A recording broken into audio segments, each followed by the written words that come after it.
Hey, guys, welcome back and happy Sunday. Guys, I hope you're having an amazing weekend and I hope you're making some memories, getting to relax. And if you haven't had a mimosa yet, maybe go get one. I also wanted to thank you guys for another amazing week on YouTube. You guys are killing it. And also today, Jason will be going live at 2:30 for a wee. So join him live for a subscribers only live chat. It'll be 2:30 p.m. Eastern Standard Time. But that's not what we're back to talk about right now.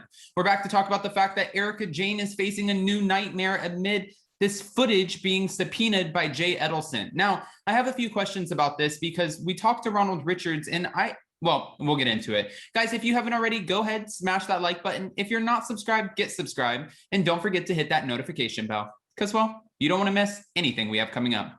With that, let's jump right in. It's time for all your binge-worthy pop culture news. Welcome to Up and Adam.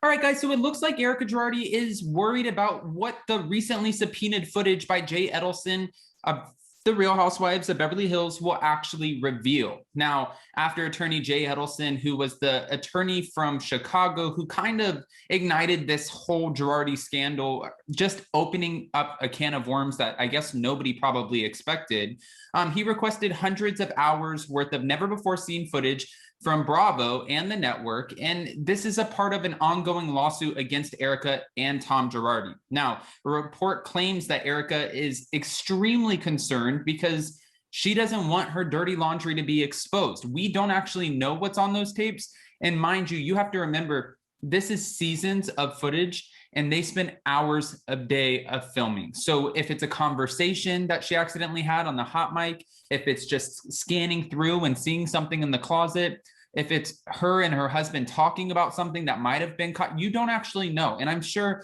looking back a couple of seasons, she's probably thinking in her head, what the hell could actually be on that footage?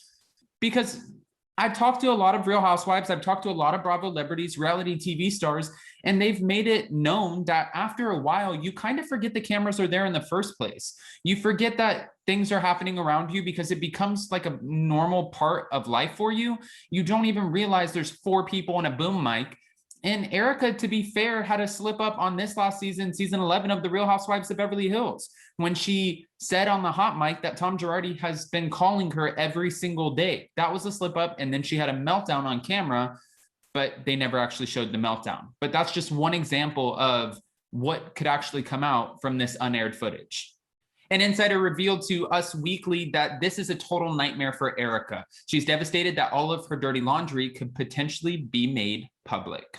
Meanwhile, a second source said, although the attorney has suggested that Bravo is potentially protecting Erika, they're actually happy to hand over whatever footage and comply with the lawsuit. Whatever the subpoena says, if it says hand over the law or hand over the footage, then they're going to do whatever they can to help out with this lawsuit. Because one, Bravo and the network, they are not going to protect Erika and then risk getting in trouble for doing so. That doesn't even make sense. They're a business. And at the end of the day, if it's NBC, all the execs, all the suit and ties, Andy Cohen, Bravo, the franchise and their jobs, they're not going to protect Erika. They're going to protect themselves. The insider noted that Bravo does not want to get in the way of the legal system. And also, Andy Cohen is interested in finding out the truth about Erika's money and how much she knew, and also where it's all coming from as well. So he's just as interested. And, you know, Andy can be a little bit shady sometimes. So I'm sure he's like, Erika, you know, whatever you need, just let us know. And then probably off to the side, like, oh, I really want to know what the hell's going on, because Bethany Frankel told us a long time ago about this. So is there footage? Is there not footage? Where's the money coming from? Does she have somebody helping her? There's a lot of questions. And we know Andy Cohen is wondering them just like us. Of course, it should be no shocker that Erika is nervous that her own words from film could be used against her in court. And Ronald Richards has been very vocal about this too, because we've seen some people challenge the concept that whatever she says on camera can't be used against her because she's not under oath. But Ronald Richards made it very clear, yes, absolutely, it can be used. They can ask her. And like Emily D. Baker said on our live, which I love this line. I said it yesterday in my Rena Red-Handed, but Emily D. Baker said, okay, so wait a minute. She used to use this one in court. Are you lying now or were you lying then? Which one is it? And I'm sure if she backtracks her statements, it would probably be easier for her at the end of the day to be like, oh, I was just lying and inflating what I said in order to make it kind of more theatrical for the show. So I was lying then, but I'm not lying under oath. And when talking to Ronald Richards, I don't even believe that Jay Edelson has been confirmed. Like, I don't think the subpoena has actually gone through yet. So I believe Jay is trying to subpoena the footage, but I don't know if he's been successful in doing so. But that's not going to stop Erika from being concerned about all of this, because at the end of the day, I'm sure eventually he will get his hands on that footage, just like other attorneys and the trustees who have been able to get their hands on this footage. I couldn't see anything stopping him from doing so. We also learned that Erika is worried about her finances, and she's also worried about her words coming back to haunt her, but she has no choice but to do the show. Of course, she's going into this next season knowing that she was the main central storyline of this past season, so she is demanding a higher pay. We heard it's going to be a boost of about $200,000 to $300,000, and at the end of the day, that'll probably cover the taxes for what she used to make anyways for the $600,000. So it shouldn't come as any surprise that she's requesting this money. It makes sense. And I did a poll asking you guys, does she deserve the money? Does she not? A lot of you guys said she does not deserve the money, but if she's going to put herself out there, and we know that her words could be used against her, and I'm not protecting Erika at all, but if she knows her words can be used against her and it's such a liability, then yeah, she's going to ask for more money. Just like Jen Shah going into season 3 of The Real Housewives of Salt Lake City, she is probably also going to ask for more money, and they have a lot of legal bills to pay. There's shit to be paid here. So I'm not surprised. I'm not shocked. I'd be lying if I said I was.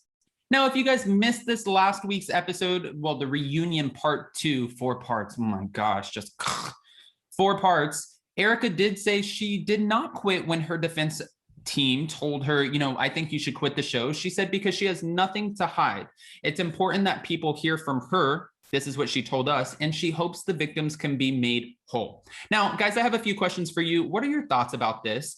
And are you liking the reunion, or are you feeling like it's a snooze fest? Last week, you guys rated it a 1 to 3, which doesn't give me a lot of hope, but usually they try to do a buildup and then the last parts are the best. So I'm hoping next week, this Wednesday coming up, that Real Housewives of Beverly Hills does not disappoint us. I mean, really, please don't disappoint us. That's all I can say about that. But guys, go ahead, smash that like button, comment below, and before you go, don't forget to hit that subscribe button and also set your notifications, because you don't want to miss anything we have coming up. With that, we'll see you next time. Bye, guys.